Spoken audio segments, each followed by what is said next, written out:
الحمد لله وكفى وسلام على عباده الذين اصطفى اما بعد. زکوٰۃ کا بیان 4 عنوانوں پر 4 ٹاپک پر مشتمل ہے. نمبر 1 زکوٰۃ کس کو کہتے ہیں. نمبر 2 زکوٰۃ کس پر فرض ہے. نمبر 3 زکوٰۃ کتنی قسم کے مالوں میں فرض ہوتی ہے اور کب. نمبر 4 زکوٰۃ کس طریقے سے ادا ہوتی ہے. پہلا اور دوسرا عنوان مکمل ہوا. تیسرے عنوان پر بات چل رہی تھی. 8 قسم کے مال ہیں جن میں زکوٰۃ فرض ہوتی ہے. سونا چاندی، کیش، مال تجارت، زمین کی پیداوار، اونٹ، گائے بھینس اور بکری دمبے بھیڑیں. نمبر 1 سونا، یہ مال زکوٰۃ ہے. اس میں زکوٰۃ فرض ہوتی ہے. کب؟ جب 4 شرطیں پائی جائیں. نمبر 1 سونے کا نصاب مکمل. سونے کا نصاب 87 گرام. نمبر 2 سونے کے نصاب پر اسلامی سال گزر جائے. نمبر 3 سونے کا نصاب ضرورت سے زائد ہو، یعنی گروی رکھا ہوا نہ ہو. نمبر 4 قرض سے خالی ہو. قرض لیس کرنے کے بعد نصاب بچتا. چاندی بھی مال زکوٰۃ ہے، چاہے کسی بھی شکل میں ہو. اس میں زکوٰۃ فرض ہوتی کب؟ جب 4 شرطیں پائی جائیں. نمبر 1 چاندی کا نصاب مکمل ہو، اور چاندی کا نصاب ہے 612 گرام. نمبر 2 چاندی کے نصاب پر اسلامی سال گزرے. نمبر 3 چاندی کا نصاب ضرورت سے زائد ہو. نمبر 4 چاندی کا نصاب قرض سے خالی. یہاں تک بات پوری ہوئی. نمبر 3 تیسرا مال جس میں زکوٰۃ فرض ہوتی ہے وہ ہے کیش. نقد، روکڑ، چاہے کسی بھی شکل میں ہو، سکے ہو، نوٹ ہو، ویلڈ چیک ہو، یعنی ایسا چیک جس کی تاریخ آ چکی. اگر آپ اس کو جمع کریں گے تو وہ فوراً کیش بن جائے گا، کلیئر ہو جائے گا. یہ ہے ویلڈ چیک. ایک چیک ہے جس میں تاریخ 6 مہینے بعد کی ڈالی. جس دن آپ حساب کرنے کے لیے بیٹھتے ہیں، آپ کی جو حساب کتاب کی تاریخ ہے اس سے 3 مہینے 4 مہینے بعد کی تاریخ. آج بینک میں لے جاؤ گے تو وہ کیش نہیں بنے گا. 3 مہینے بعد لے جاؤ گے تو کیش بنے گا. تو پھر ایسے چیک پر زکوٰۃ فرض نہیں ہوگی، ویلڈ ہونا چاہیے. اسی طرح ویلڈ ڈرافٹ ہو، فکس ڈپوزٹ میں رکھی ہوئی رقم. جو رقم فکس ڈپوزٹ میں رکھتے ہیں اس میں جو ہماری اصل پونجی ہے اس پر ہر سال زکوٰۃ فرض ہو. مثال کے طور پر بندے نے 5 لاکھ روپے فکس ڈپوزٹ کے طور پر بینک میں رکھ لیے. اب ہر 6 مہینے پر اس میں سود ایڈ ہوگا. 5,10,000 ہو گئے، 5,20,000 ہوئے. 6 مہینے کے بعد 5,40,000 ہو گئے. تو 5 لاکھ سے اوپر کا جو اماؤنٹ ہے وہ آپ کی پونجی نہیں، وہ تو سود ہے، بیاج ہے. آپ کی جو پونجی ہے وہ ہے 5 لاکھ. تو 5 لاکھ روپے پر ہر سال کیا زکوٰۃ فرض ہوگی. بغیر ضرورت کے فکس ڈپوزٹ میں رقم رکھنا یہ گناہ کا کام ہے، یہ جائز نہیں ہے. بڑے کاروباری ہوتے ہیں، ان کو بعض مرتبہ بڑا بھاری مالی نقصان کا اندیشہ ہوتا ہے ٹیکنیکل اعتبار سے. تو ان کا سی اے ان کو کہتا ہے یہ کرو یہ کرو تو آپ کا مال بچے گا، ورنہ سرکار کھا جائے گی، پھر بلا وجہ کھا جائے گی سرکار. تو اس وقت کسی مفتی صاحب سے مشورہ کر کے اگر اجازت مل جائے تو کر لیں. بینک میں جو ہم پیسے رکھتے ہیں میرے بھائی، بینک نام ہی ہے سود کا، اس کا ایک ہی کام ہے پیسے لو سود دو۔ بینک میں جو ہم پیسہ رکھتے ہیں یہ ہماری مجبوری ہے، قانونی اعتبار سے مجبوری ہے، کاروبار کے اعتبار سے مجبوری ہے، نیز پیسوں کی حفاظت کی اور کوئی شکل نہیں۔ آدمی گھر میں کہاں بوجھ رکھتے ہیں، دوسری کوئی شکل نہیں، اسلامی حکومت نہیں کہ بیت المال ہو، تو اب مجبوری ہے، اس لیے اجازت ہے کہ آپ اپنے پیسے کہاں رکھ سکتے ہیں، بینک میں۔ لیکن اگر بینک میں رکھنے کے علاوہ آپ کے پاس کوئی آپشن ہے، گھر خرید سکتے ہیں، زمین خرید سکتے ہیں، اس طرح کے آپشن اگر ہے تو پھر آپ کے لیے بہتر ہے کہ ادھر رکھو، زمین خرید کے رکھو، اس کی ویلیو بھی بڑھے گی۔ بینک میں بقدر ضرورت رکھنا چاہیے۔ خیر، تو فکس ڈپوزٹ کی اصل پونجی پر ہر سال زکات فرض ہوتی ہے۔ اسی طرح پی ایف جو حضرات نوکری کرتے ہیں کمپنیوں میں، تو ان کا پی ایف کٹتا ہے اور وہ جمع ہوتا ہے۔ تو پی ایف میں 3 طرح کی رقم جمع ہوتی ہے۔ 1000 روپے نوکر کی تنخواہ میں سے کٹ کر جمع ہوگا، دوسرے 1000 کمپنی اپنی طرف سے اس میں ایڈ کرے گی۔ نمبر 3 6 مہینے پر اس میں سود بھی ایڈ ہوگا، بیاج بھی ایڈ ہوگا۔ تو پی ایف میں 3 قسم کی رقم ہوتی ہے، بندے کی تنخواہ سے کٹی ہوئی، نمبر 2 کمپنی نے ملائی وہ، نمبر 3 وقتاً فوقتاً جو اس میں سود ایڈ ہوتا ہے وہ 3 طرح کی رقم ہوتی ہے۔ تو ہر سال جب آپ کے حساب کتاب کی تاریخ آئے تو آپ کو یہ دیکھنا ہے کہ میری تنخواہ سے کٹ کر جو رقم جمع ہوئی وہ کتنی۔ ہر مہینے 1000 کٹتے ہیں تو 12 مہینے میں 12000، تو یہ جو 12000 ہے بس اس کی زکات آپ کو دینی ہے۔ کمپنی نے جو 1000 روپے ایڈ کیے ہیں اس پر زکات نہیں، اور تیسری قسم جو سود کی اس میں ایڈ ہوئی ہے اس پر بھی زکات نہیں۔ احتیاطی قول یہی ہے، اسی پر ہمیں عمل کرنا چاہیے۔ یہاں رک کر ایک مسئلہ اور سمجھ کہ جب بندہ ریٹائر ہوتا ہے تو اس کو یہ پی ایف کی پوری رقم ایک ساتھ ملتی ہے، اور جیسا کہ ابھی بتایا اس میں 3 طرح کے پیسے ہیں، اپنے پیسے کمپنی نے ملائے وہ اور سود کے پیسے۔ ریٹائرمنٹ کے بعد جب یہ پی ایف کی رقم ملے گی تو پورا پیسہ، 3 قسم کی رقم بندے کے لیے حلال ہے۔ حساب نہیں کرنا ہے بیٹھ کر کہ 25 سال نوکری کی تو ہر سال کتنا سود آیا اس کو لکھو، اس کی کوئی ضرورت نہیں ہے۔ آپ کے اختیار کے بغیر جبرن یہ کام ہوا ہے، اس لیے اس کی گنجائش ہے آپ پوری کی پوری رقم اپنے کام میں استعمال کر سکتے ہیں۔ بینک میں جو آپ کی رقم ہے وہ بھی کیش ہے، اس کو بھی ایڈ کرنا ہے۔ آپ نے مکان یا دکان کرائے پر لی ہے اور ڈپوزٹ جمع کروائی ہے تو اس کی 2 صورتیں۔ آپ نے مکان یا دکان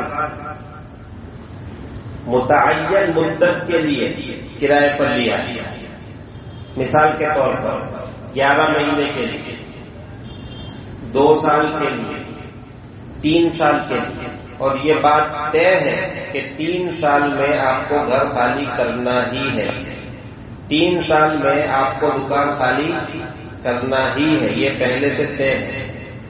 تو اب یہ جو ڈپوزٹ کی رقم آپ نے جمع کی ہے مکان مالک کے پاس، ہر سال آپ کے اوپر اس کی زکات فرض ہوگی۔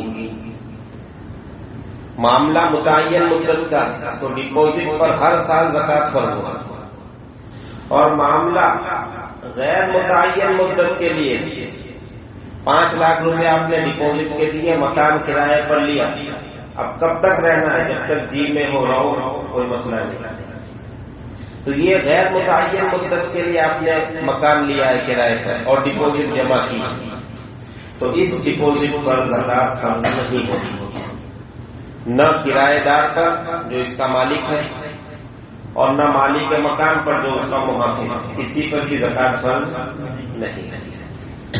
جیسے ہماری یہ گوگا مندر 5-5 لاکھ روپے ڈپوزٹ لے کر ان کو دیا گیا اور زبان دی گئی جب تک رہنا ہے، ایگریمنٹ تو بنتا ہے ہر سال قانون کی وجہ سے، لیکن زبان دی ہوئی ہے کہ جب تک رہنا ہے آپ رہ سکتے ہیں، آپ کے تعاون سے بلڈنگ بنی تو اتنی آپ کو جو ہے سہولت دی جاتی ہے کہ رہنا جب تک آپ کو رہنا ہے، کرایہ بڑھتا رہے، تو اس ڈپوزٹ کی رقم پر زکات فرض نہیں ہے۔ بات سمجھ میں آئی؟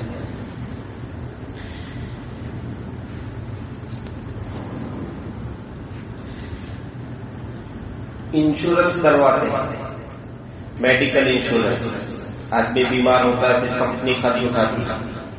لائف انشورنس، آدمی مر جاتا ہے تو پھر اس کا بیمہ پکتا ہے۔ تو پہلا مسئلہ تو یہ یاد رکھیں کہ لائف انشورنس اور میڈیکل انشورنس کروانا یہ حرام اور ناجائز ہے۔ اگر کسی نے کروا رکھا ہے تو اس کو چاہیے کہ جلد از جلد اس کو ختم کرے اور اپنے پیسے نکال کر چھوٹا پڑا۔ یہ کام حلال نہیں ہے، یہ ناجائز اور حرام کام ہے، ہم یہ نہیں کر سکتے۔ ہاں، کبھی ایسا ہوتا ہے کہ کمپنی خود اپنے کاریگر کا انشورنس کرواتی ہے، جہاں آپ کام کر رہے ہیں وہ لوگ کرواتے ہیں، آپ کا میڈیکل یا لائف کچھ بھی کرواتے ہیں۔ تو اگر آپ کی کمپنی نے آپ کا کروایا ہے، آپ نے خود نہیں کروایا، تو پھر آپ اس انشورنس سے فائدہ اٹھا سکتے ہیں۔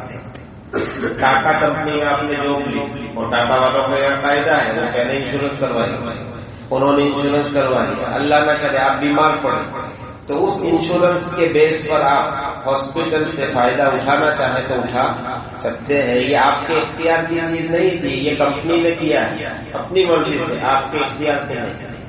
لیکن جو انشورنس آپ نے اپنے اختیار سے کروایا، تو جب آپ حساب کرنے کے لیے بیٹھیں گے تو جتنے پیسے آپ نے وہاں جمع کیے آج کی تاریخ تک اور جو آپ کو مل سکتے ہیں واپس، آپ نے اپنے اختیار سے جمع کیے اور آپ کو مل بھی سکتے ہیں، اس کو ایڈ کر لینا ہے اور اس پر زکات نکال دینا ہے۔ وہ دوسری بات ہے کہ یہ معاملہ بھی ختم کرنا ہے، یہ دوسری بات ہے، معاملہ ختم ہوگا تو ہوگا، لیکن اگر حساب کا بھی اس سے پہلے آ گیا تو لائف انشورنس میں آج کی تاریخ تک جتنے پیسے آپ نے جمع کیے اور جتنے واپس مل سکتے ہیں اس پورے پیسے کو ایڈ کر کے اس پر کیا زکات دے دیجیے۔ تیسرا انشورنس ہوتا ہے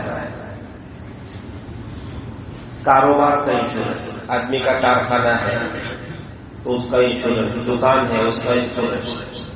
تو اس سلسلے میں علماء نے یہ لکھا ہے کہ اگر آپ کو یہ خطرہ ہے کہ فسادات میں طوفان جب ہوتا ہے، رائٹس ہوتے ہیں، اس میں آپ کے کارخانے کو یا آپ کی دکان کو نقصان پہنچایا جا سکتا ہے، تو پھر آپ اپنی تجارت کا انشورنس بھی کر سکتے ہیں۔ کارخانہ ہے اس کا انشورنس کر لو، اگر توڑیں گے تو پھر انہیں سے واپس لے لینا ہے۔ دکان ہے اس کا انشورنس کر لو، جلائیں گے پھر انہیں سے واپس لے لینا ہے۔ تو اگر ایسے ایریا میں آپ کی دکان ہے تو آپ اس کا انشورنس کر سکتے ہیں، اس میں کوئی حرج نہیں۔ چوتھا انشورنس گاڑی موٹر کا ہوتا ہے۔ بائک آپ نے خریدی اسی دن انشورنس کروانا ہے، 4 ویل خریدی انشورنس کروانا ہے۔ اگر انشورنس نہیں کرواتے ہیں تو پاسنگ نہیں ملے گی، آپ کی گاڑی چل نہیں سکتی، پکڑیں گے، پریشان کریں گے، کیس کریں گے آپ کے اوپر۔ تو میرے بھائی یہ جو انشورنس ہے گاڑی موٹر وغیرہ کا، یہ غیر اختیاری طور پر گورنمنٹ نے ہمارے اوپر لاگو کر دیا ہے، تھوپ دیا ہے، اس کے بغیر چارہ کار نہیں۔ بس اس کی گنجائش ہے، موٹر گاڑی وغیرہ کا انشورنس اگر ہم کروا لیں تو اس میں کوئی حرج نہیں۔ بستی جمع کرتے ہیں بہت سے، 5-5 ہزار روپے کی بستی 20 آدمی نے مل کر کمیٹی بنائی اور پھر ہر مہینے ایک آدمی کی کھلتی 20 مہینے تک چلے گئے. آپ نے بھی بستی میں اپنی رقم جمع کی ہوئی اور اس بیچ میں حساب کی تاریخ آ گئی. اس میں آپ زکوٰۃ کا حساب کرتے ہیں 10 رمضان کی تاریخ آ گئی. تو آج تک آپ نے بستی میں جتنے پیسے جمع کیے 20,000 25,000 جتنے بھی جمع کیے اس کو ایڈ کر لیا اور اس پر زکوٰۃ نکال دیا. اور اگر آپ نے بستی پہلے اٹھا لی، پہلے آپ نے پیسے اٹھا کر کے خرچ کر دیا، اب آپ کا نمبر ہے بھرنے کا، آپ دیوے میں گویا آ گئے، تو یہ قرض میں تمہارا، اس میں قرض میں. حساب کے دن جب آپ بیٹھیں گے تو جتنی رقم بستی میں بھرنی ہے اس کو کیا کر دیں گے؟ لیس کر دیں گے، اس پر زکوٰۃ فرض نہیں ہے.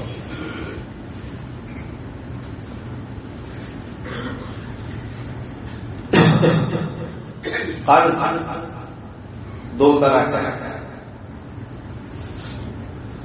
ایک وہ ہے جو آپ نے لوگوں کو دیا ہے، یعنی آپ کو وصول کرنا ہے، وہ مال آپ کا، اس کو ایڈ کرنا ہے. دوسرا قرض وہ ہے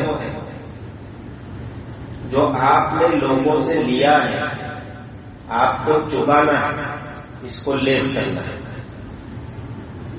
آپ نے حساب کیا تو سونا چاندی روپیے پیسے بینک بیلنس مل کر 5 لاکھ روپے ٹوٹل ہوئے اور 1 لاکھ کی ابھرانی ہے، یعنی لوگوں سے لے لیں، وہ بھی ایڈ کرو 6 لاکھ کا.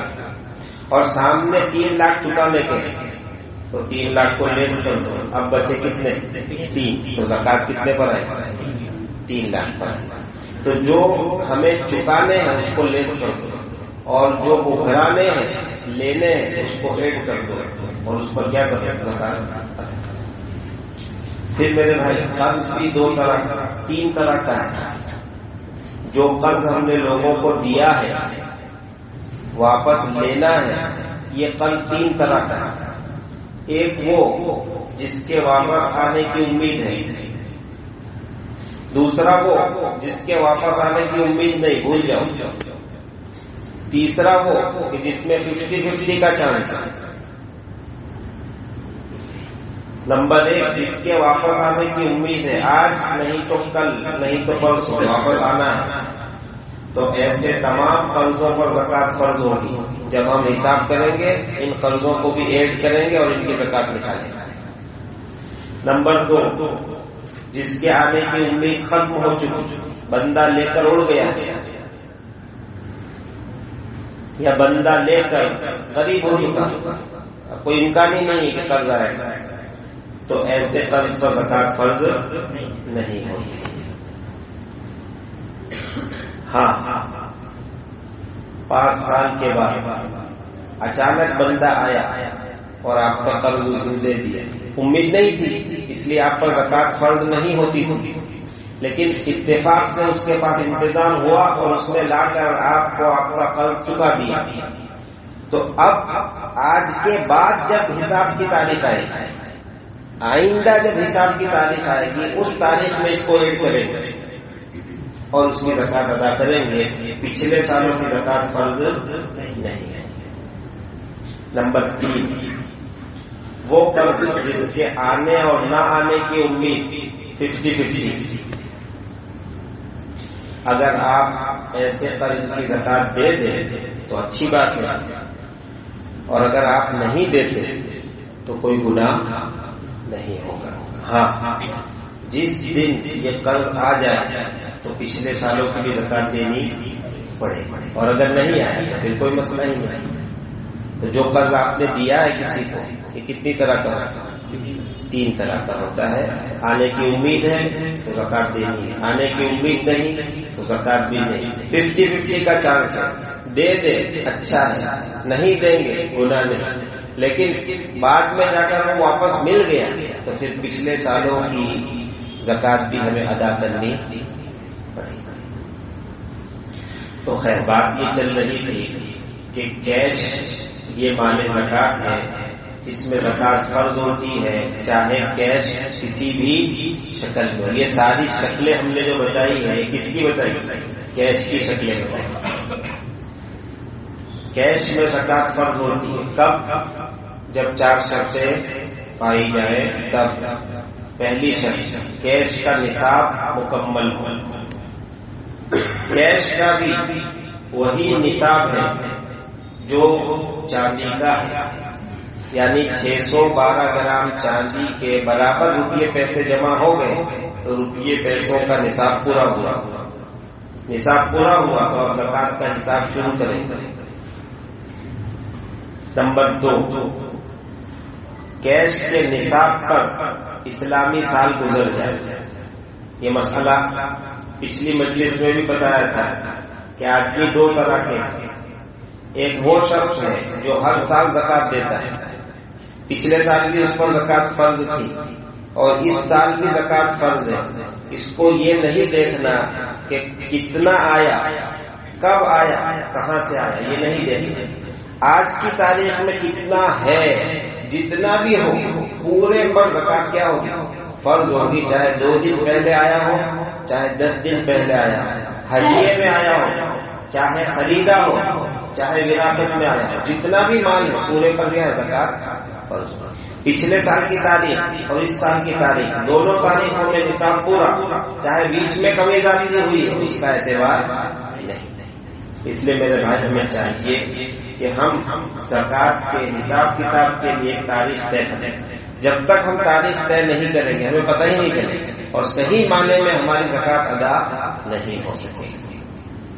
تو تیسری شرط، دوسری شرط نصاب مکمل ہو. دوسری شرط نصاب پر اسلامی سال گزر جائے.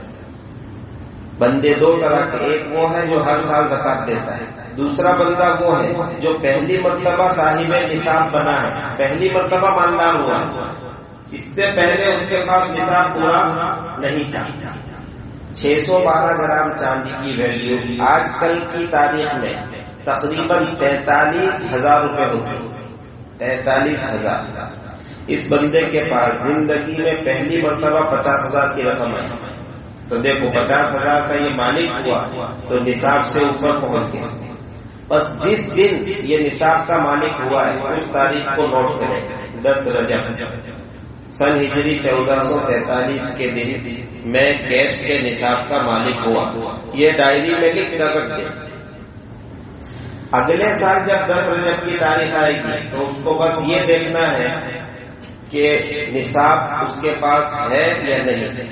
اگر نصاب ہے تو سال گزر گئے، چاہے بیچ میں کمی زیادتی ہوئی اس کا اعتبار نہیں. پچھلے سال کی 10 تاریخ اور اس سال کی 10 تاریخ دونوں تاریخوں میں نصاب مکمل تو سمجھا جائے گا سال گزر. ہر چیز پر، ہر پیسے پر، ہر زیور پر سال گزرنا ضروری نہیں ہے، نصاب پر سال گزرنا ضروری ہے. تیسری شرط نصاب ضرورت سے زائد ہو. چوتھی شرط نصاب قرض سے خالی. ابھی میں نے قرض کا مسئلہ سمجھا دیا کہ کون سا قرض ایڈ کرنا ہے، کون سا لیس کرنا ہے. ایک بندے کے پاس 10 لاکھ روپے ہیں لیکن 5 لاکھ کا قرض بھی ہے تو 5 لاکھ لیس کریں گے اور کتنے بچے؟ 5. تو 5 لاکھ پر زکات فرض ہوگی. 10 لاکھ تو ہے لیکن اس میں سے 5 لاکھ جو ہے قرض میں مشغول ہے. قرض اس 5 لاکھ کو کھا رہا ہے، اس کو لیس کر کے دیکھیں. یہاں رک کر ایک مسئلہ ہو سمجھنا. آج کل ہفتے سے خریدنے کا بہت زیادہ رواج ہو گیا. انسٹالمنٹ پر ہم لیتے ہیں، گاڑی بھی لیتے ہیں، مکان بھی اور دکان بھی لیتے ہیں. مثال لیں، ایک فلیٹ آپ نے لیا ہے ہفتے سے، 25 لاکھ روپے آپ کو بھرنے ہیں اور 25 سال میں بھرنے ہیں. بات سمجھیں. تو اب جب آپ حساب کے دن بیٹھیں گے تو آپ سونا، چاندی، کیش وغیرہ سب جوڑا آپ نے تو سب مل ملا کے ہوا 7 لاکھ کا اور مکان کا دیوا 25 لاکھ کا. اپنے پہ تو زکات ہی نہیں. ایسا نہیں کر سکتے. میں بات سمجھے. وہ قرض جس کا ابھی مطالبہ ہے. ایک بندے سے آپ نے 5 لاکھ لیے ہیں، سامنے بندہ کہہ رہا ہے مجھے 5 لاکھ ساتھ میں چاہیے، تو یہ پورا لیس ہو جائے گا. لیکن انسٹالمنٹ پر ہم نے کوئی چیز دی ہے اور ایک لمبی مدت میں اس کو بھرنا ہے، تو پھر پورے کے پورے پیسے لیس نہیں ہوں گے، بلکہ اس مہینے میں جو آپ کی حساب کی تاریخ جس مہینے میں آتی ہے اس مہینے میں انسٹالمنٹ کا جو ہفتہ بھرنا ہے اتنے ہی پیسے لیس ہوں گے. 15,000 کا ہفتہ ہے تو 15,000 لیس کر سکتے، 25 لاکھ لیس نہیں کر سکتے. بات سمجھ میں آئی میرے بات. اسی طرح کار خریدی، ٹریول والے کام کرتے ہیں، کار خریدیے 20 لاکھ روپے کی انووا، وہ پیسے اس کو بھرنے ہیں پورے 20 لاکھ، لیکن 5 سال میں بھرنے، تو وہ پورے 5 لاکھ لیس نہیں کر سکتا، بلکہ اس مہینے کا جو ہفتہ ہے 20,000 کا 25,000 کا اتنا لیس کر دینا ہے. اس کے علاوہ جو مال ہے اس پر کیا ہے زکات فرض ہو جائے. تو 8 قسم کے مال پہ زکات آتی ہے. اس میں سے نمبر 3 ہے کیش، چاہے کسی بھی شکل میں ہو، اس میں زکات فرض ہوتی ہے. کب؟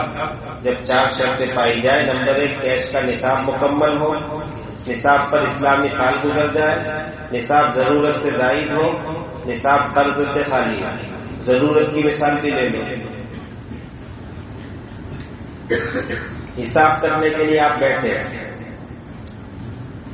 اور گھر والے کہہ رہے ہیں اس مہینے کا خرچہ دو بھائی. گھر میں خرچہ آدمی دیتا ہے نا 2,000 4,000 گھر میں خرچ دیتا ہے، تو گھر والے بھی کہہ رہے ہیں اس مہینے کا خرچہ دو. تو جو خرچہ آپ کو دینا ہے 5,000 روپے وہ لیس کر. لائٹ بل بھی آ کے پڑا ہوا اس مہینے کا، چلو لائٹ بل لیس کر دو. ٹیلی فون کا بل آ کر پڑا ہوا، لاؤ بھائی ٹیلی فون کا بل اس کو بھی سائز پہ کر دو، لیس کر دو. ویرا بل آیا ہوا، چلو ویرا بل بھی کیا کر دو، لیس. اتنی چیزیں آپ کر سکتے ہیں. یہ جو ڈیمانڈ ہے آپ کے اوپر یہ ضرورت میں آ جانا چاہیے. کس میں آ جاتا ہے؟ ضرورت میں. تو اتنی چیزوں کو آپ لیس کر دیں اور باقی جو ہے حساب کر کے اس کو زکات دیں. چوتھی قسم مال تجارت. مال تجارت پر زکات کیا ہوتی ہے؟ فرض ہوتی ہے. مال تجارت یعنی دھندے کا سامان، یعنی بیچ کے نفع کمانے کا سامان، یہ ہے مال تجارت. مال تجارت 2 طرح کا ہے. ایک وہ جو بندہ تیار خریدتا ہے اور بیچتا ہے. ادھر سے جوتے خریدے ادھر بیچ دیے، ادھر سے ٹوپی خریدی ادھر بیچ دی، ادھر سے کمبل خرید کر لایا ادھر بیچ دی. یہ تیار مال خریدتا ہے اور بیچتا ہے. ادھر سے فلیٹ خریدا ادھر بیچ دیا، ادھر سے زمین خریدی اس کو بیچ دی. دیکھ رہے ہیں یہ ہے تیار مال، خریدنا ہے بیچنا ہے. دوسرا مال تجارت وہ ہے جس کا بندہ پروڈکشن کرتا ہے، مختلف چیزیں ملا کر کچھ تیار کر کے بیچتا ہے. جیسے بیگ کا کارخانہ بیگ بناتا ہے تو اس میں اس کے پاس ریگزین ہے، چین ہے، دھاگے ہیں اور فلاں چیزیں ہیں. ان سب سے جوڑ جاڑ کے وہ بیگ تیار کرتا ہے، پھر بیگ بیچتا ہے. بیکری والا ہے اس کے پاس تیل ہے، شکر ہے اور گھی ہے اور فلاں ڈرائی فروٹ ہے، انڈے ہیں، آٹا ہے. یہ آٹا نہیں بیچتا بلکہ ان سب چیزوں سے کبھی بسکٹ بنا کے بیچتا ہے، کبھی کیک بنا کے بیچتا ہے، کبھی پاؤ بنا کے بیچتا ہے، الگ الگ چیزیں. تو یہ ہے پروڈکشن. تو مال تجارت 2 طرح کا، ایک تیار لے کر آدمی بیچے، دوسرا آدمی پروڈکشن کر کے بیچے. دونوں ہی دھندے کا سامان ہے اور دونوں کے مسئلے کو سمجھ لینا ہے. جو تیار مال ہے وہ مال تجارت کب کہلائے گا؟ نمبر 1 خریدتے وقت بیچنے کا ارادہ ہو. خریدتے وقت بیچنے کا ارادہ ہو. نمبر 2 یہ ارادہ کنٹینیو باقی رہے، یہاں تک کہ زکوٰۃ کے حساب کتاب کی تاریخ آ جائے. جس دن خریدا بیچنے کی نیت سے خریدا اور وہ نیت کنٹینیو باقی ہے یہاں تک کہ حساب کتاب کا دن آ گیا تو یہ ہے مال تجارت. اس پر کیا زکوٰۃ فرض ہوگی. خریدتے وقت بیچنے کا ارادہ نہیں تھا, بعد میں بیچنے کا ارادہ ہوا تو یہ مال تجارت نہیں ہے, اس پر زکوٰۃ فرض نہیں ہوگی, اس کی ویلیو پر زکوٰۃ فرض نہیں ہوگی. خریدتے وقت بیچنے کا ارادہ تھا, 1-2 مہینے کے بعد ارادہ بدل گیا تو اب یہ مال تجارت نہیں رہا, یہ مال تجارت تھا, ہے نہیں, یہ تھا, اس پر بھی زکوٰۃ فرض نہیں. مثال سے سمجھیں, ایک بندے نے ایک فلیٹ خریدا بیچنے کی نیت, اس کو بیچنا ہے اور وہ نیت باقی ہے یہاں تک کہ زکوٰۃ کے حساب کا دن آ گیا تو آج کی تاریخ میں فلیٹ کی کیا ویلیو ہوگی, اس پر زکوٰۃ فرض ہوگی. آپ نے کتنے میں خریدا اس پر فرض نہیں ہوگی. آپ نے خریدا تھا 25 لاکھ میں اور جب آپ حساب کتاب کرنے کے لیے بیٹھے تو اس کی ویلیو بڑھ کر 30 ہو گئی تو 30 لاکھ پر زکوٰۃ فرض ہے. اور اگر اس کی ویلیو گھٹ کر 20 ہو گئی تو پھر 20 لاکھ پر زکوٰۃ فرض. کتنے میں آپ نے خریدا اس کا اعتبار نہیں, آج اس کا کیا بھاؤ ہے, آج کیا ویلیو ہے, آج کی ویلیو پر کیا فرض ہوگی, زکوٰۃ فرض. بندے نے فلیٹ خریدا بیچنے کی نیت سے, 2-3 مہینے کے بعد ارادہ بدل گیا کہ اب نہیں بیچنا, رکھ چھوڑیں گے کام لگے گا. اب دلال بھی آتے ہیں کہ بھائی آپ کا فلیٹ بیچنا تھا, کیا ہوا کہ اب مجھے نہیں بیچنا. ارادہ پکا ہو گیا کہ بیچنا نہیں ہے, ڈنڈی نہیں مار رہا بلکہ دل سے پکا ارادہ کہ بیچنا نہیں ہے, رکھ چھوڑیں گے کام لگے گا. یا پھر کرائے پر دے دیا کہ اب بیچنا نہیں, آوک کرنی. تو دیکھو یہ فلیٹ جو ہے مال تجارت تھا, جب خریدا تو بیچنے کی نیت سے خریدا, لیکن 2 مہینے کے بعد وہ مال تجارت نہیں رہا, اب اس کی ویلیو پر زکوٰۃ فرض نہیں. ایک بندے نے فلیٹ خریدا بچوں کے لیے کہ بچوں کو کام آئے, یا فلیٹ خریدا کرائے پر چلانے کے لیے, انکم کے لیے, لیکن 2-3 مہینے کے بعد ارادہ بدل گیا کہ نہیں بھاؤ اچھا آ رہا ہے تو اس کو بیچ دینا, اور اسی دوران حساب کتاب کی تاریخ بھی آ گئی. تو آج کی تاریخ میں تو بیچنے کی نیت ہے لیکن خریدتے وقت بیچنے کی نیت نہیں تھی تو یہ مال تجارت نہیں ہے, یہ مال تجارت نہیں. مال تجارت کے لیے ضروری کہ خریدنے کے دن نیت ہو اور وہ نیت آج تک باقی, تو خریدتے وقت نیت نہیں تھی اس لیے وہ مال تجارت نہیں ہے, چاہے آج اس کی نیت ہے, اس پر زکوٰۃ فرض نہیں ہوگی. بولو اللہ تعالیٰ نے کتنی ڈھیل دی. نیت ہو گئی ہے بیچنے کی, نہیں جاؤ نہیں دینی ہے زکوٰۃ. آپ نے خریدا تھا اس وقت نہیں تھی نا, چلو نہیں دینی. اتنی ڈھیل میرے بھائی زکوٰۃ میں اللہ پاک نے دی ہے. میں ہمیشہ کہتا ہوں, بار بار کہتا ہوں, اتنی ڈھیل اللہ نے دی ہے کہ سوائے اللہ کے اتنی ڈھیل کوئی نہیں دے سکتی. یہ تو ہوا تیار مال کا مسئلہ, چاہے وہ کسی بھی شکل میں. مال تجارت پر زکوٰۃ آتی ہے چاہے وہ کسی بھی شکل میں. آپ کپڑا لے کر بیچتے ہیں, جوتے لے کر بیچتے ہیں, چاہے اینٹ لے کر بیچتے ہیں, مٹی بیچتے ہیں, ارے پانی بیچتے ہیں, اگر بیچنے کی نیت سے لیتے ہیں اور بیچتے ہیں تو یہ مال تجارت ہے, اس پر کیا ہے زکوٰۃ فرض ہوتی. چاہے بھنگار خرید کر بیچتے ہیں تو وہ بھی آپ کا مال تجارت ہے, اگرچہ وہ بھنگار ہے لیکن آپ خریدتے ہیں تاکہ اس کو بیچ کر نفع کمائیں, تو یہ بھنگار کا سامان بھی آپ کے لیے کیا ہے, مال تجارت ہے. مال تجارت کی دوسری شکل ہے پروڈکشن. اس میں زکوٰۃ کیسے نکالیں گے؟ ایک بندے کا بیگ بنانے کا کارخانہ ہے, حساب کتاب کی تاریخ آ گئی تو اس کے پاس 2 طرح کے مال ہوں گے. ایک تیار مال یعنی جو بیگ کی شکل میں پڑا ہوا ہے, دوسرا کچا مال ریگزین ہے چین ہے، دھاگے ہیں، جن سے بیگ بنتا ہے، یہ کچا مال ہے. تو جو پکا مال ہے اس کی ویلیو بھی لگانی ہے، اور جو کچا مال ہے اس کی بھی ویلیو لگانی ہے. دونوں پر کیا ہے؟ زکات ہو. صرف آج کیا ویلیو ہے، آج کتنا مال ہے، اس پر حساب کر کے نوٹ کر لینا ہے کہ اتنی زکات مجھ پر فرض ہوئی. 80,000 کے بیگ تیار اور ریگزین وغیرہ جو سامان پڑا ہوا ہے اس کا حساب کیا کہ یہ 20,000 کا ہوتا ہے، تو وہ 20,000. تو 80,000 اور 20,000 1,00,000 پر زکات فرض ہوئی 2,500. اب بھول جاؤ، 1 سال تک چھٹی. بات سمجھے؟ جی ایس ٹی جیسا نہیں ہے کہ ایک چھوٹا سا بال پین بھی خریدو اس پہ بھی اتنے ٹکا دینا پڑے، ایک ٹوپی بھی خریدو تو اس پہ بھی جی ایس ٹی، ایک چپل خریدو اس پہ بھی جی ایس ٹی. ارے میرے بھائی، زکات کا معاملہ ایسا نہیں. کتنا آسان ہے دیکھو.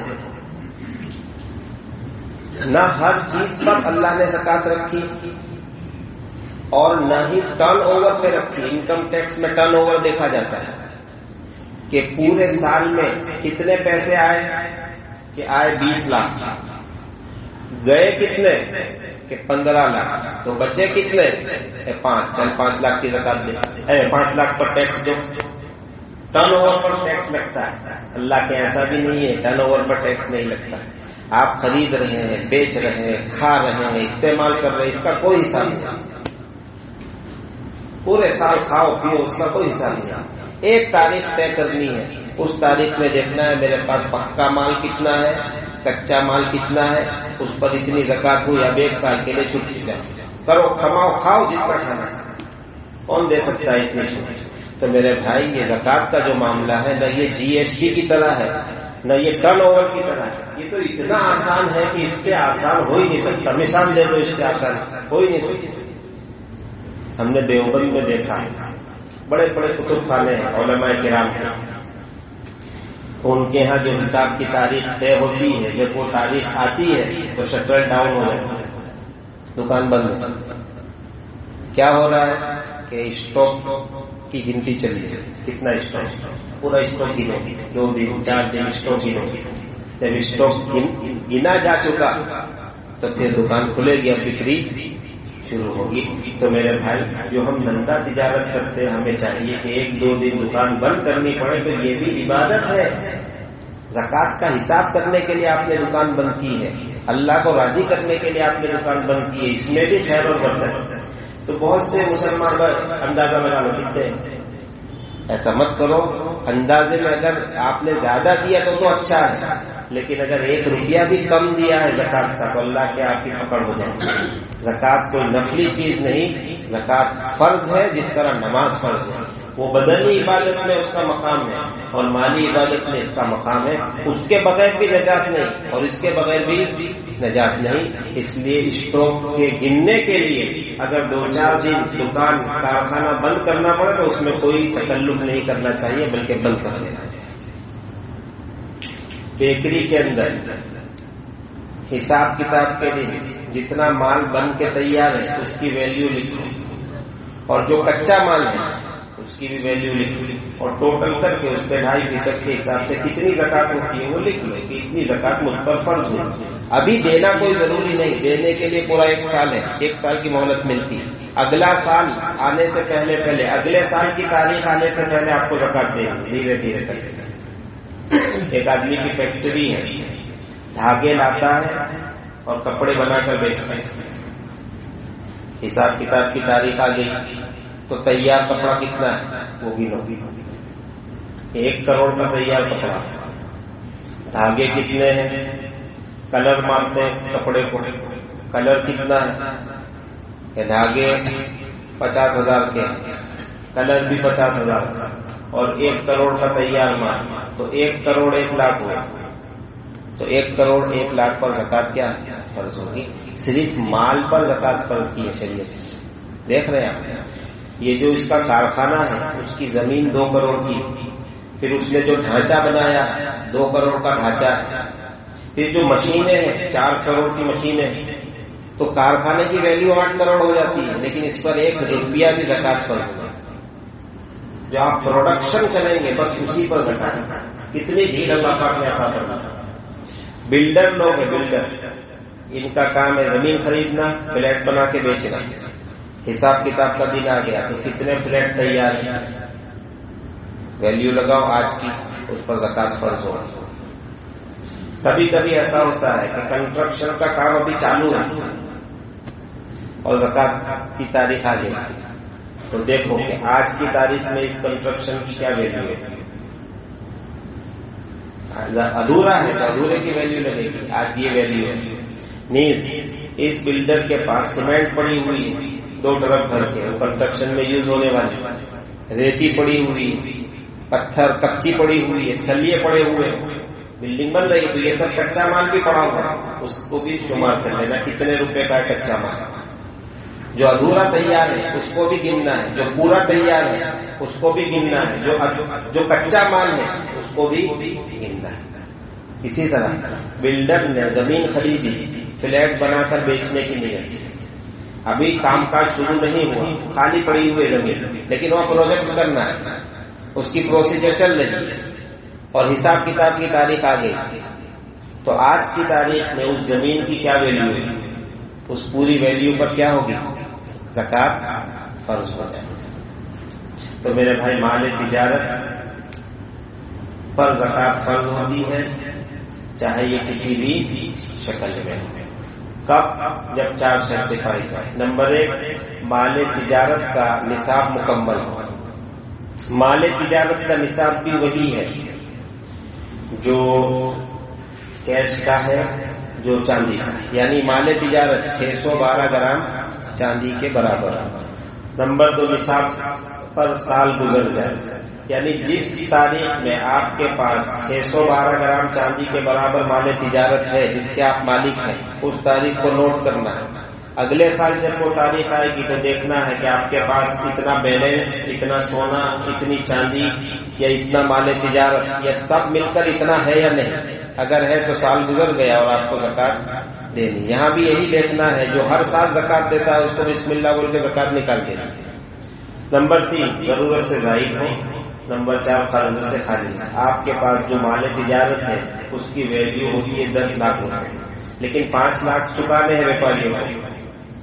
لاتے ہیں آپ مال، بیچتے ہیں، لاتے ہیں بیچتے ہیں، تو جو دکان میں پڑا ہوا ہے مال وہ 10 لاکھ کا ہے، لیکن 5 لاکھ چکانے ہیں تو 5 لاکھ لیس کر دو. اب بچا کتنا؟ 5 لاکھ. تو 5 لاکھ پر کیا زکات فرض ہوگی. اور میرے بھائی بار بار یہ بات میں نے بتائی کہ آج کی ویلیو کے حساب سے زکات فرض ہوگی. ایک بندے نے ٹماٹر خریدے تھے ٹرک کے ٹرک بھر کے، اور جب خریدے تو اس کا بھاؤ تھا 2 روپے کلو، اور اسٹور کر دی. اللہ کا کرنا کہ بھاؤ آسمان پہ آیا، اور جب وہ حساب کرنے کے لیے بیٹھا تو بازار میں دام چل رہا 80 روپے کلو. تو پھر وہ یوں نہیں کہے گا میں نے تو 2 روپے کلو کے حساب سے خریدے تو اس پر زکات دوں گا. نہیں، آج کیا ویلیو ہے؟ آج 80 روپے ویلیو ہے نا، تو 80 روپے کے حساب سے آپ کو کیا دینا ہے؟ زکات دینی ہے. سونے پر زکات فرض ہوتی ہے، چاندی پر ہوتی ہے، کیش پر ہوتی ہے اور مال تجارت. اگر کسی بندے کے پاس صرف اور صرف سونا ہے، چاندی نہیں، روپیے پیسے نہیں، تو پھر 87 گرام پورا ہونا چاہیے. 1 گرام بھی کم ہے تو زکات نہیں. اور جس بندے کے پاس تھوڑا سونا تھوڑی چاندی ہے، یا تھوڑا سونا تھوڑے روپیے پیسے ہیں، یا تھوڑی چاندی تھوڑا سونا تھوڑے روپیے پیسے تھوڑا مال تجارت، تو وہ سب کو ملا دے گا. اور ملا کر دیکھیں گے کہ سب مل کر 43,000 روپے کے برابر ہو جاتے ہیں یا نہیں. اگر ہو جاتے ہیں تو زکات کیا ہو جائے گا؟ فرض ہو جائے گا. 4 چیزوں کا بیان پورا ہوا. اب کل انشاءاللہ زکات کے تعلق سے کچھ متفرق مسائل آپ کی خدمت میں پیش کریں گے. وآخر دعوانا الحمدللہ رب العالمین. کسی کو کچھ پوچھنا ہے؟ اپنے اختیار سے اگر میڈیکلیم کراتے تو وہ حرام ہے، اور اپنے اختیار سے جو مہا کارڈ بنواتے ہیں، جو آیوشمان کارڈ بنواتے ہیں جس میں علاج ہوتا ہے تو کیا وہ حلال ہے؟ یہ پوچھ رہے ہیں کہ آج کل گورنمنٹ کی جانب سے مختلف قسم کے کارڈ چل رہے ہیں. ماں کارڈ ہے، آیوشمان ہے، اور اس طرح سے اور بھی کارڈ ہے جس پر آپ کو علاج کرانے میں معافی ملتی ہے، فائدہ ملتا ہے. تو کیا یہ کارڈ بنوا سکتے ہیں؟ ماں کارڈ بنوانے کے لیے گورنمنٹ نے کچھ شرطیں رکھی. اگر وہ شرطیں آپ کے اندر پائی جا رہی ہے، آپ اس شرط کو پورا کر رہے ہیں، تو پھر آپ کے لیے وہ کارڈ بنوانا جائز ہے، اس سے فائدہ اٹھانا بھی جائز ہے.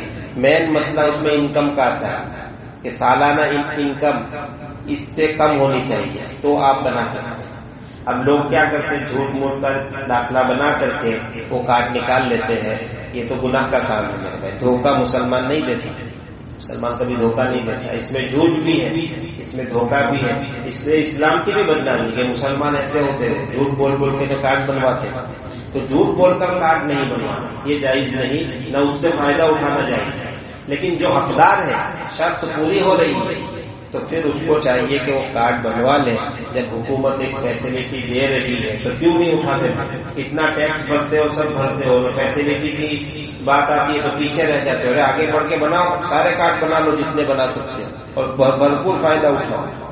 اسی طرح جو بیوہ عورتیں ہیں ان کے لیے بھی گورنمنٹ کچھ وظیفہ دیتی ہے، تو معلوم ہی نہیں ہماری عورتوں کو.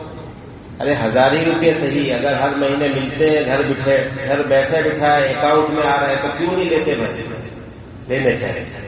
تو یہ جو فائدے جائز ہیں وہ ہمیں ضرور اٹھانے. زمین لے کے رکھی ہوتی ہے بیچنے کے لیے، لیکن آج کی تاریخ میں اس کی کوئی ویلیو نہیں ہے اور سالوں سے وہ پڑی، تو اس کی جگہ کس نے؟ زمین خریدی تھی بیچنے کے لیے، لیکن آج کی تاریخ میں اس کی ویلیو بہت کم ہو گئی ہے اور ارادہ باقی ہے کہ بھائی بیچنا ہے. تو پھر آج کی ویلیو دیکھ لیں، جو بھی ہوگی، جو آج کی ویلیو ہو کم سے کم کتنے میں بک سکتی ہے. جنگل وغیرہ کی زمینیں ہیں، کوئی لینے کو تیار نہیں ہے، تو پھر آج کی کم سے کم ویلیو گن کر اس کو زکات دے دی جائے، یا پھر نیت بدل دی جائے. ہر سال اگر یہ پریشانی ہوتی ہے تو نیت بدل دو کہ بھائی دیکھیں گے، کبھی ارادہ ہوا تو بیچیں گے، ابھی نہیں بیچنا ہے، چھوڑ. تو پھر یہ مسئلہ ضائع کر جائے.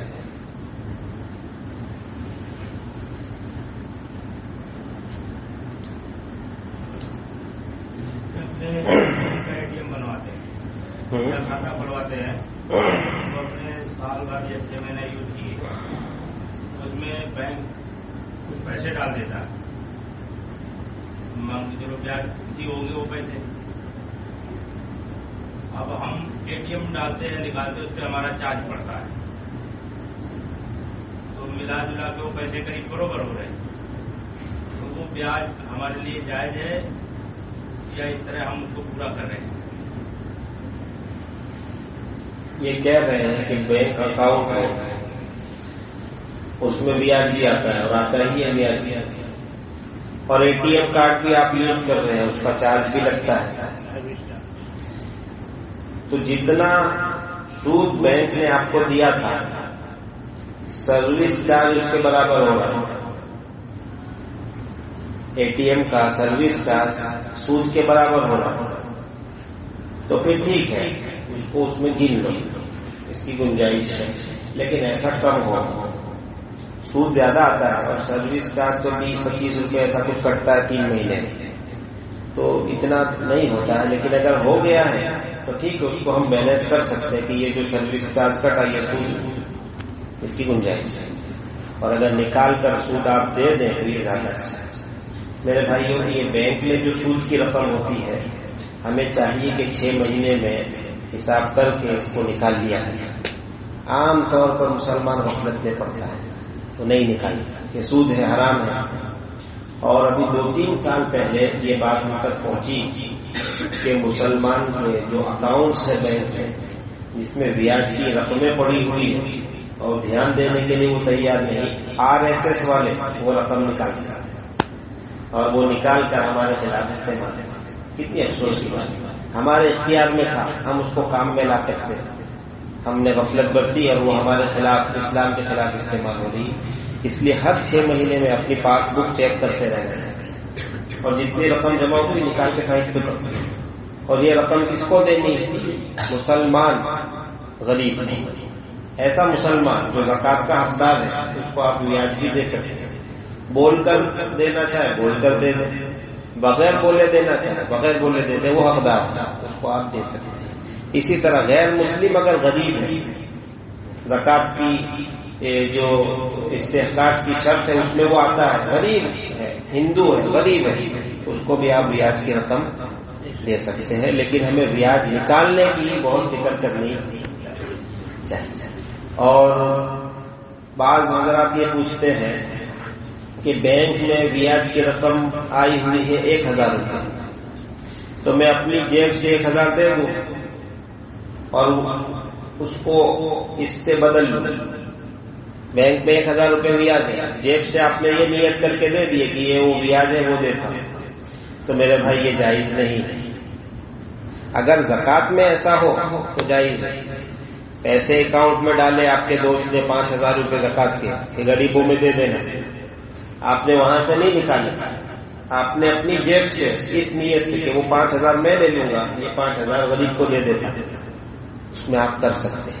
آپ کے ہی پیسے زکوٰۃ کے بینک میں پڑے ہوئے، آپ جیب سے دے دیں اور اس کو اپنے پیسے بنا لیں جو بینک میں، یہ درست ہے، لیکن بیاج میں ایسا نہیں چلتا، اس لیے کہ بیاج کے پیسے کے آپ مالک نہیں اور زکوٰۃ کے پیسے کے آپ مالک ہیں، وہ آپ کے اختیار کی چیز ہے، اس کو آپ بدل سکتے ہیں۔ یہ بیاج کا پیسہ تو آپ کی ملکیت میں ہی نہیں ہے، بس آپ اس کو تبدیل کرنا چاہیں تو وہ تبدیل نہیں ہوگا۔ بس ہمارے لیے ضروری ہے کہ 6 مہینے میں سال میں حساب کر کے جتنی رقم بیاج کی بنتی ہے اس کو الگ سے نکالیں، نہ 150 بنتی ہے تو 1000 نکال لیں، اس لیے سے ATM سے نکال لیں کہ جو بیاج ہے وہ نکالتا، تو اس کی گنجائش ہے۔ بہتر تو یہ ہے، لیکن مشکل ہے، بہتر تو یہ ہے کہ سال میں 1 یا 2 مرتبہ پورے پیسے نکال لیے جائیں اور پھر اس میں سے بیاج کو الگ کیا جائے اور پھر باقی رقم جمع کر دی جائے، لیکن یہ ذرا مشکل ہوتا ہے، اس لیے دوسرے مسئلے پر عمل کرنے کی بھی گنجائش ہے کہ جتنے بیاج کے ہیں اس کو الگ سے نکال دیا جائے، نیت کر کے کہ یہ بیاج کی رقم نکالتا ہے اور پھر اس کو غریبوں میں کیا تقسیم کر دیا جائے۔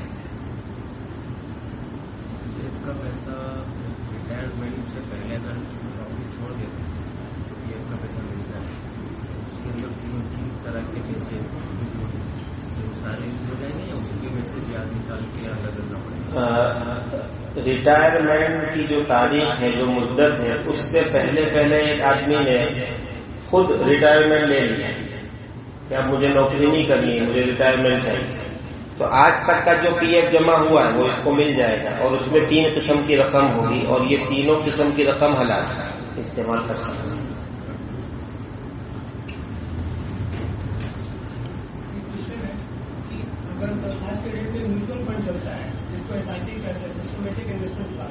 ہر مہینہ اگر ہم 2,000 کا جمع کرتے ہیں تو وہ اس اعتبار سے جمع کر رہے ہیں کہ جب ہماری ضروریت آئے گی، جب میں 60-70 سال کا ہو جاؤں گا تب وہ پیسہ کا استعمال کروں گا، تو آنے والے ٹائم میں سپوز کہ میں نے جمع کیا صرف 3 سے 4 لاکھ روپیہ اور وہ اس ٹائم میں 80 لاکھ 90 لاکھ ہو جاتا ہے، ٹھیک ہے، تو اس پہ کیا کریں؟ یہ میوچل فنڈ میں جو پیسہ بھرتے ہیں یہ بھی سود کی شکل ہے، وہ انٹرسٹ ہی ہے، تو اگر حساب کتاب کا دن آ جائے تو جتنے پیسے آپ نے بھرے ہیں بس اس پر زکوٰۃ لگے گی، جو وہ لوگ بڑھاتے ہیں اس پر زکوٰۃ نہیں لگے گی، اور یہ میوچل فنڈ ہمارے لیے درست نہیں، ہم کو یہ نہیں لینا چاہیے۔ حلال کاروبار کی بہت ساری شکلیں ہیں، میں بار بار کہتا ہوں کہ اگر اللہ نے آپ کو 50,000 کی گنجائش دی ہے کہ 50,000 میرے پاس ہے تو ایک غریب امانت دار آدمی تلاش کرو، اس کو ایک لاڑی دلا دو کہ مال میرا، کام تم کو کرنا چل۔ ابھی ہمارے ایک دوست سے ہم نے کہا تھا 5-6 سال پہلے کی بات، وہ یہی سب کہ بینک میں یوں کر دوں، وہاں یہ کر دوں، میں نے کہا یہ سب مت کرو، کوئی غریب آدمی ڈھونڈو جو بیکار ہو، پریشان ہو، اس کو کام سے لگاؤ، آپ کا بھی کام ہو جائے۔ تو ان کی سمجھ میں بات آئی اور 35,000 کا انویسٹ کیا، اور بچوں کے کپڑے یہ وہ سب جو آتا ہے لاڑی پر بیچتے ہیں، اس طرح کی آئٹمس انہوں نے 35,000 کی خریدی اور لاڑی سجا کر کے وہ آدمی کو بٹھا دیا، سورج میں ہی کہیں بٹھا دیا۔ 1 مہینے میں 20,000 کا نفع ہوا، آدھا ان کو ملا آدھا اس کو ملا، دوسرے مہینے میں 30,000 کا نفع ہوا، پھر ہر مہینے وہ مجھے کہتے تھے کہ اس مہینے 17,000 کا ہوا، اس مہینے 19,000 کا ہوا۔ تو دیکھو انویسٹمنٹ کتنا کم ہے اور سامنے منافع دیکھو، یہ حلال کی برکت ہے۔ ادھر ادھر کھانچوں میں مت گھسو،